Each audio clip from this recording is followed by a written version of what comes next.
Pines et Cruise sur CKD FM 103, 8h50. J'ai de la belle visite avec moi ce vendredi matin. J'ai la chance d'accueillir l'auteur, coach de motivation et éditrice Claude Lacasse. Bon matin. Bonjour. Alors, Madame Lacasse, vous allez lancer en fait votre premier livre jeunesse. Ça s'intitule Rose et le petit gnome. Alors, vous en êtes à votre premier roman jeunesse, mais vous en avez déjà créé un. Ça s'appelle Marcher dans ce sentier. Pourquoi se lancer dans l'édition jeunesse? L'édition jeunesse. En fait, ce projet-là est venu au monde parce qu'en tant que coach, un jour, j'ai écrit une allégorie thérapeutique pour une cliente. Je voulais lui faire comprendre quelque chose, puis je me suis dit, tiens, je vais passer par des personnages pour essayer de lui expliquer où je voulais l'amener. Alors, j'ai créé Rose et le petit gnome. Et quand je lui ai lu son allégorie, elle a dit tout de suite, c'est drôle, là, je vois un livre d'enfant avec ça. Alors, c'est comme si là, il y a une petite graine qui a été semée. Et puis, à ce moment-là, je me suis dit, un livre d'enfant. J'avais déjà quand même publié un premier livre. J'avais jamais pensé à un livre d'enfant, mais ça a fait plein de sens pour moi. C'était quand même il y a 2 ans. Alors, ça a pris un long processus. Un long processus, effectivement. Alors, j'ai laissé ça germer. Vraiment, après ça, les membres de ma famille me disaient la même chose. Moi, je vois un livre avec ça. Et moi, ben, je suis aussi une femme de projet. Alors, pour moi, ça a fait nouveau projet. Donc, j'ai décidé de prendre cette histoire-là. Puis, j'ai trouvé un jeune homme, un jeune boisbrianais qui était assez talentueux aussi, Mathias, pour faire les dessins. J'ai dit, as-tu envie d'essayer ça avec moi? On va vivre l'aventure. Maintenant, j'étais pas rendue à l'édition à ce moment-là. Okay. J'étais juste rendue à l'idée, et si j'essayais de faire un livre? J'avais déjà fait un premier livre, donc je savais que j'étais capable. Vous saviez que vous aviez le talent pour écrire. C'est ça, effectivement. Donc, puis j'avais déjà quand même orchestré plein de choses autour de ce premier livre-là. Même si j'avais une éditrice, j'avais fait plein de choses. Je me disais, OK, je vais me lancer une deuxième fois. Fais le livre, fais les images. Et puis là, tout prend forme. Tout a pris forme, effectivement. Puis là, j'ai eu envie de vivre l'aventure vraiment jusqu'au bout, du début à la fin. Et j'ai dit, pour bien le faire, ça va être d'avoir ma propre maison d'édition. Et si moi, je le prenais en charge, ce livre-là, et si moi, je le mettais au monde, puis que je le faisais connaître, puis je voudrais le faire connaître partout. Donc, c'est à ce moment-là que vous êtes devenue éditrice. Vous êtes lancée en édition. Effectivement. Est-ce que ça a été un processus difficile? C'est beaucoup de choses à gérer en même temps, l'auteur, oui, c'est beaucoup de choses, mais comme je disais, je vais te le redire, je suis une femme de projet. Moi, les projets, ça m'allume. Et c'est ce qui fait ça vous motive. C'est ce qui fait que je suis une personne donc, qui est motivée, donc qui peut motiver les gens. Alors, je me suis dit, OK, c'est un projet. Alors, je suis vraiment partie. Je me suis beaucoup laissée guider aussi.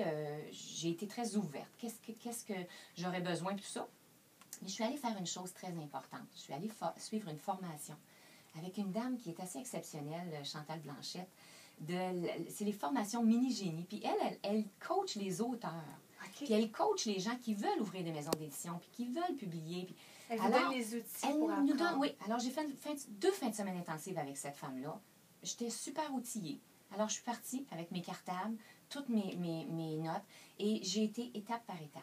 Et vous étiez prête. Un projet, là, que ce soit un projet de vie, c'est d'y aller étape par étape. Et là, votre livre, Rose et le petit gnome, le courage de se tenir debout, oui. Qu'est-ce que ça raconte, l'histoire? Rose, c'est un personnage exceptionnel. Elle est très jolie en plus. Elle est très jolie. Oui. Puis ce que j'aime, c'est que, tu sais, elle n'est pas le stéréotype là, de la petite princesse aux yeux bleus, aux cheveux blonds. Puis j'ai rien contre les blondes parce que moi-même, je suis plutôt pâle. Mais, tu sais, elle a du caractère. Rose, elle a une mission, en fait. En fait, elle a un don. Elle a un don qu'elle a eu à la naissance. C'est une princesse quand même. Alors, sa fée marraine lui a fait du don d'être un catalyseur d'amour à l'état pur. Okay. Et elle ne sait pas quoi faire avec ce don-là. Elle sait qu'elle a un don, mais on a tout un don. Puis des fois, on découvre à plein d'âge. Rose le découvre quand elle est... on pourrait dire qu'elle est une adolescente, une jeune adolescente. Oui. Alors, elle a un don. Et il y a un petit gnome qui vit dans la forêt qui s'appelle Arthur. Puis Arthur est très mystérieux. Il a l'air sympathique. Il est très sympathique, mais il est très attachant aussi, puis très touchant.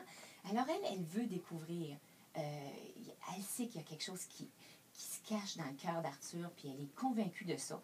Et un moment donné, elle va vraiment le croiser, le voir dans la forêt, et puis elle va prendre conscience de son don.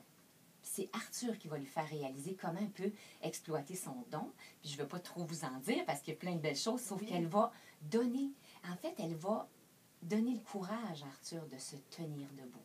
Et l'histoire s'adresse pour des enfants entre 5 et 9 ans. 5 et 9 ans. Donc, je vise le premier cycle du primaire. Et, il y a un outil pédagogique d'ailleurs qui vient avec le livre. Effectivement. Pourquoi créer un outil pédagogique? En fait, probablement parce que je suis une coach. Donc, parce que je suis une coach professionnelle certifiée là, quand même, puis c'est mon travail d'aider les gens. Alors, je me suis dit, oui, un livre d'enfants, oui, les images sont belles, l'histoire, elle est très pertinente aussi. Il y a un message. Moi, il y a un message. Mon histoire, je véhicule des valeurs fondamentales de la vie. C'est important. Je veux passer par les enfants parce que c'est en bas âge, on travaille l'estime de soi, la confiance en soi dans ce livre-là. Mais je me suis dit, je voudrais donner un outil pour que le parent puisse faire un petit bout de chemin avec son enfant ou l'éducateur ou l'enseignant. Alors, c'est là que j'ai dit, pourquoi pas un outil pédagogique? Une très bonne idée. J'ai un fils qui est enseignant, j'ai des nièces enseignantes, alors j'étais bien outillée pour... Et là, vous dites justement, en tant qu'auteur, vous voulez faire passer des messages. Vous vous êtes donné une mission en tant qu'auteur. Je trouvais ça super intéressant. Vous donnez le désir au lecteur de changer. Oui, en fait, je veux lui donner plus que le désir de changer. Je veux qu'il puisse prendre contact avec son courage. Avoir le courage, c'est très important pour moi. Le courage nous donne des ailes. Alors, avoir le courage d'activer le désir du changement. Puis quand le désir est activé, après ça, le changement peut se produire. Donc, je veux lui donner le courage d'activer le désir du changement à partir de sa propre identité. Donc, c'est un peu ce qui est arrivé avec Arthur. Parce qu'Arthur s'est créé une image avec le regard que les gens posaient sur lui. Donc, il a développé une image de lui, donc une estime de lui. Et quand il est revenu, Rose, elle a dit non, moi je vois autre chose. Quand elle l'a vu, sa vraie identité, sa vraie personnalité, là, il y a eu le courage. Fait que c'est pour ça qu'avec. Donc, ce que je veux encourager les gens, les lecteurs, c'est de regarder qui tu es vraiment. Et quand tu sais qui tu es, puis tu te découvres, ça donne plein de courage. Puis là, ils peuvent faire un changement qui va être durable. Et là, vous parlez justement, vous êtes coach de motivation. Qu'est-ce que ça mange, ça, en hiver, un coach de motivation? On entend souvent parler. Hein? Oui, en fait, il y a le mot coach, c'est vrai, qui est très utilisé. Donc, on entend coach de vie. C'est ça. Ouais. Ben, je suis en fait une coach professionnelle certifiée en programmation neurolinguistique, la PNL. Okay. Alors, j'ai une formation très vigoureuse. Mais moi, je suis aussi quelqu'un qui motive les gens. C'est ce qu'on me dit. Ça fait quand même 13 ans que je travaille avec les gens. Alors, on me dit et que je suis motivée. Quand ils partaient de mon bureau, et que je suis motivée, et que tu es motivante. Des fois, je faisais ne serait-ce que décider, moi, je m'inscris à un programme d'entraînement, j'en parle un peu autour de moi, puis les gens, ils voulaient tous faire la même chose. Donc, j'ai dit, pourquoi pas donc le dire que je suis motivante? Alors, j'ai décidé de m'approprier ce titre de coach de motivation. Mais à la base, je suis une coach de vie. Okay. Alors, coach de motivation parce que je motive. J'ai développé un programme aussi en 8 étapes. Alors, quand je disais projet étape par étape, on prend le programme étape par étape. Alors, et c'est un peu en fait ce que Rose faisait, je pense que dans mon livre, c'est qu'elle avait un plan. Elle voulait, elle était déterminée à découvrir la vraie personnalité, ce que Arthur cachait. Et puis, elle l'a découvert étape par étape. Alors, le changement, la motivation, ça se fait étape par étape, ça se fait au jour le jour.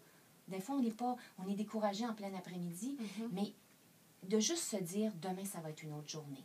Puis demain, de se réveiller puis de se dire, OK, maintenant, qu'est-ce que je peux faire pour continuer de viser mon objectif? Alors, c'est d'avoir une vision aussi. À long terme. À long terme, exactement. Et là, vous avez aussi également, avant de sortir votre livre jeunesse, vous aviez sorti un livre « Marcher dans ce sentier » et ça raconte l'histoire avec votre père. Oui. En fait, c'est une histoire père-fille. C'est une histoire de réconciliation entre un père et sa fille, donc dont je suis la fille. Et en fait, ce livre-là, il est né, c'est encore un projet. C'était un projet, j'avais envie, moi aussi, de découvrir qui était caché derrière cet homme. Alors, ça me fait un peu penser, si je reviens, ça me fait penser à Arthur Rose qui avait la mission de découvrir Arthur. Donc, tout est en relation. Donc, je vois que c'est ça. Alors, oui, souvent, dans notre vie, les choses qu'on fait sont en relation. Alors, j'ai voulu découvrir qui se cachait derrière l'homme. Donc, j'ai pris mon courage Et puis, je suis allée au bout de ça. Je suis allée avec courage découvrir et ça m'a permis de découvrir qui j'étais vraiment. Profondément, je suis allée chercher des valeurs importantes. Donc, ce livre-là se voulait inspirant. Je voulais inspirer les gens à en faire autant. Des fois, tu sais, c'est une relation parfaite, c'est vrai, mais dans notre vie, on est en relation avec plein de gens. Puis des fois, il y a des petits conflits, des malentendus. Donc, allez vérifier, allez voir, découvrez, allez au-delà de l'apparence. C'est exactement ce que Rose a voulu faire avec Arthur. Puis c'est ce qui a été très bénéfique pour elle parce qu'elle a redécouvert son don. Et Arthur, il a découvert qui il était vraiment. Ah, une belle histoire. Il y a une belle histoire. Et d'ailleurs, vous lancez votre livre ce dimanche 22 septembre. Où est-ce que ça se passe, oui? En fait, ça se passe à Boisbriand, parce que je suis de la Vous êtes région native de là. de Boisbriand. Alors, la Maison du Citoyen et Place de la Culture, c'est au 955 boulevard de la Grande Allée à Boisbriand. Et ça va être 13h à 15h, une belle rencontre, de l'animation, ça se veut festif, c'est pour tout le monde, mais les enfants aussi. Oui, mon livre vise l'enfant de 5-9 ans, mais un enfant de 3 ans, de 2 ans que le parent veut lire. Également. Oui, parce que les images sont très colorées. Oui, très intéressant, les images. Et Oui. puis, il va y avoir des Fatigant. tirages, il va y avoir un goûter, il va y avoir plein d'animations, de la musique, ça va être festif. Alors, Et si on veut acheter, se procurer vos 2 livres, Marcher dans ce sentier et le tout nouveau Rose et le petit gnome, où est-ce qu'on peut aller? alors parce que je suis l'éditrice, je suis également la distributrice pour le moment. Donc, vous pouvez vous les procurer sur mon site Internet. Le Rose et le petit gnome se vend 10,95 $. Et donc, mon site Internet, www.claudelacaseinternational.com. Et vous avez également une page Facebook si on veut vous rejoindre. Oui, j'ai une page Facebook, Claude Lacasse, coach de motivation et auteur. Eh bien, Madame Lacasse, merci beaucoup. Bon succès avec votre livre. Et d'ailleurs, c'est un premier d'une longue série. Il y aura d'autres livres. Oui, c'est un avec premier Rose. de la collection Rose et ses amis. Exactement. Effectivement. Donc, il y en aura d'autres. Et Oui. c'est prévu pour quand? Est-ce qu'on a une date? Le prochain est écrit, mais là, non, pas de date. On va laisser venir au monde Rose et puis je vais faire vivre Rose et le petit gnome d'abord. Eh bien, merci beaucoup. Bonne chance. Merci. Et je voulais vous dire que je vous offre une copie Oui, que vous c'est pourrez vrai. faire tirer Tout à fait. parmi vos auditeurs. Tout à fait. Alors, j'ai une copie de Rose et le petit gnome ainsi que Marcher dans ce sentier. Je vais demander à Mme Lacasse de l'autographier et je le ferai tirer dans la prochaine heure. Donc, restez des nôtres. Merci beaucoup, Mme Merci Lacasse. beaucoup. Bon vendredi. Merci. Et on poursuit en chanson avec Katy Perry et Rawr sur CKOD FM 103.